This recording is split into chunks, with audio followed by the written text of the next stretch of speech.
Hey, what's going on, everybody? It's Wilhelm Scream, and welcome back to another day in Destiny 2 for some more Destiny 2 news and Lightfall intel. And today we have our first Friday weekly update of Lightfall. XUR has returned. Unfortunately, Trials of Osiris is not around this week because it is the first week. And if you're a new player to Destiny, just know that every Friday through till Tuesday's reset, we will have Trials of Osiris normally. And this guy, XUR, will show up at one of three locations, either Nessus, where we are now in the Winding Cove in the EDZ, or in the Tower Hangar, kind of over by where the Dead Orbit guys are, if you know where that is. I'm going to cover everything that you can use XUR for if you are a new player, or if you're somebody who's getting into Lightfall heading into the weekend, maybe you've been playing all week. Maybe you're trying to be day one raid ready, hit the soft cap, possibly hit the hard cap before the raid actually launches. So as I said, today, XUR can be found in the Winding Cove on the EDZ. And he is selling the Trinity Ghoul combat bow. We have the Knucklehead radar for the Hunter class with a 65 total roll, pretty high roll, not the greatest distribution, high mobility and discipline, though not the worst for a Hunter.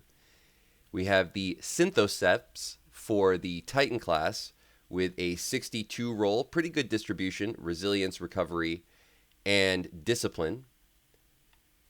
And then we have the Claws of Ahamkara for the Warlock class with a 65 roll, very high roll, but very poor distribution, high in strength. For legendary weapons, we have the Aquilos HCV103 with Frenzy and Triple Tap. We have the Disparity Pulse Rifle, which is a stasis pulse rifle, with Swashbuckler, Ambush, and Eye of the Storm. We have the Extraordinary Rendition with Overflow and Rampage. We have the Itia Draconis, I think that's how you pronounce it, with Surplus and Cornered. We have the First In, Last Out with Auto-Loading Holster and Vorpal Weapon, not a bad shotgun. We have the Interference 6 with Auto-Loading Holster and Full Court, and grenade launchers are definitely in demand at the moment, so anything with auto-loading that's a grenade launcher, heavy grenade launcher, is very good. So maybe pick this one up. And we have the Lonesome Sidearm with Grave Robber and Opening Shot. For legendary weapons on the Hunter class, though I will say there is, I think, a standout pair of boots on the Titan class. We have a 64 on the gauntlets. We have a 62 on the chest armor. We have a 62 on the helmet, and we have a 61 on the boots. Nothing really a standout here. The gauntlets are okay.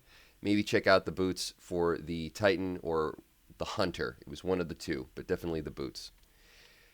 Over on the second page, we have our exotic weapons. We have the Dead Man's Tail with Snapshot and Composite Stock, Light Mag, and Full Bore. Nothing to write home about there. Maybe okay for PvP. And we have the Hawkmoon with Snapshot, Polymer Grip, Alloy Magazine, and Corkscrew Rifling. Also nothing really to write home about there. We also have the exotic Cipher.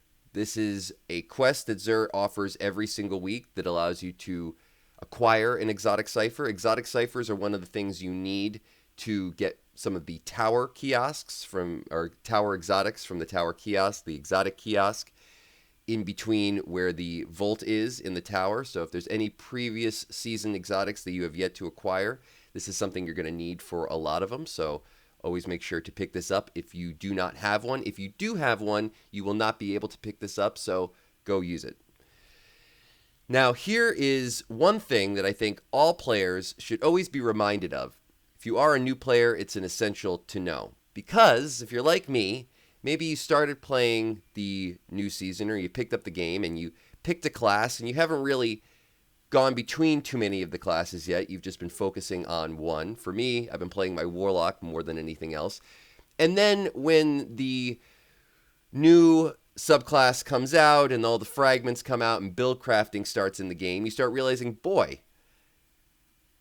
the Hunter's a lot better than the Warlock, at least for a day one raid. Maybe builds later on will be better, but I would really like to use this particular class for this specific activity, or maybe just engage in the build crafting around this specific subclass or class because it's just a lot more fun or a lot better at the moment, a lot more meta.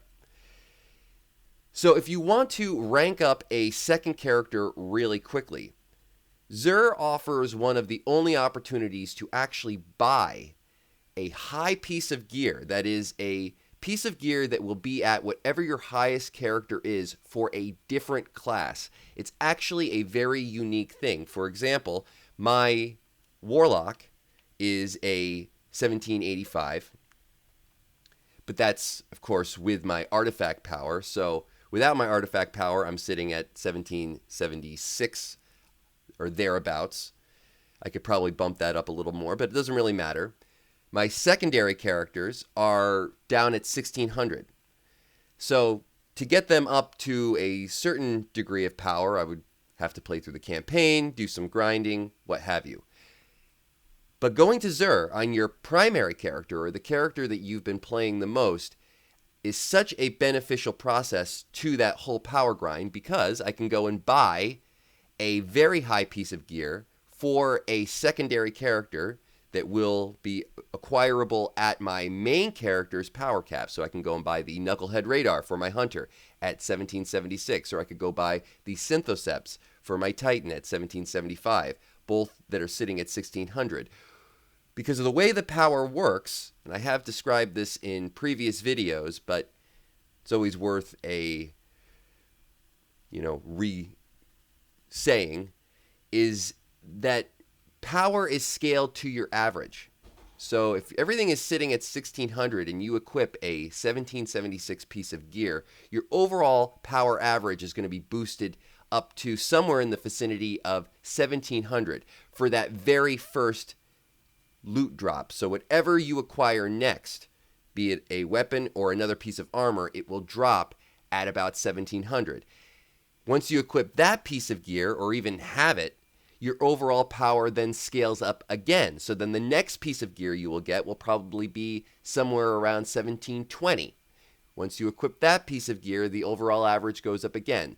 So basically, by acquiring one piece of gear that is super high above the power of your current equipped Guardian, it raises the overall averages of everything up to that point. At least anything that can go above 1750 or up to 1750. Over that, you're going to need some powerfuls or maybe some pinnacles. But it can get you to 1750 in a matter of minutes by using something like this. So it is probably the most efficient and easiest power farm in Destiny. And you don't have to do this today. You will be able to do it next week. But if you are trying to rank up your second and third characters very quickly in order to get into the subclasses, this is the best way to do it.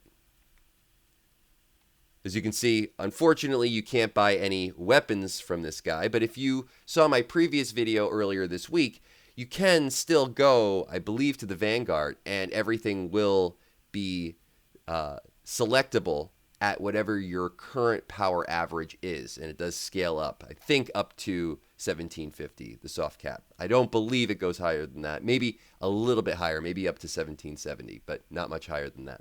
But very easy way to rank up your second and third characters. And remember that we are going to be power capped at the new raid on day one at, I believe, 1780. That's for the challenge mode, or not the challenge mode, but the day one challenge mode. So if you don't know how the raid will work, on day one, 1780 is going to be the highest power that you can actually take into the raid with you. Anything you are above that will not be counted. So 1780 is where you will be day one of the raid. So if you've hit 1780, might be a time to go and try your second and third characters all together and try to get them up to there, because it's really not going to be a major point to go past that.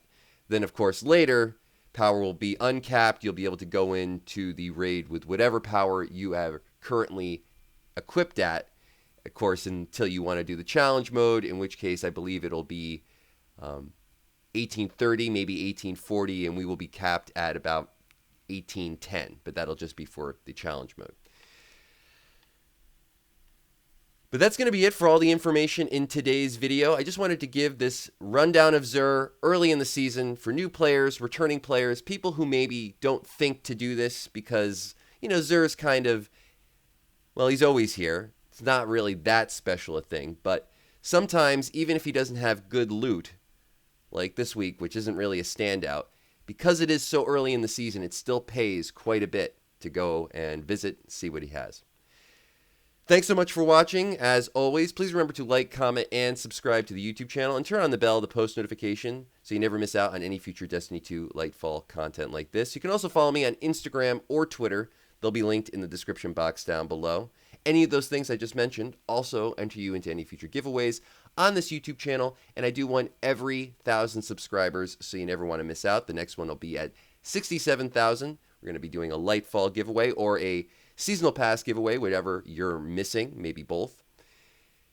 And if you've watched till this point in the video, you can leave a hashtag XUR or a hashtag Lightfall, or tell me what I mispronounced. If I did mispronounce anything in this video, you can leave that in the comment section down below. I'll give you another entry into the next giveaway for this video. And remember, those secret hashtags, words, I do them at the end of every video. So if you haven't done this on a previous piece of content on this channel, you can always go back, check out another video, and of course, do it again.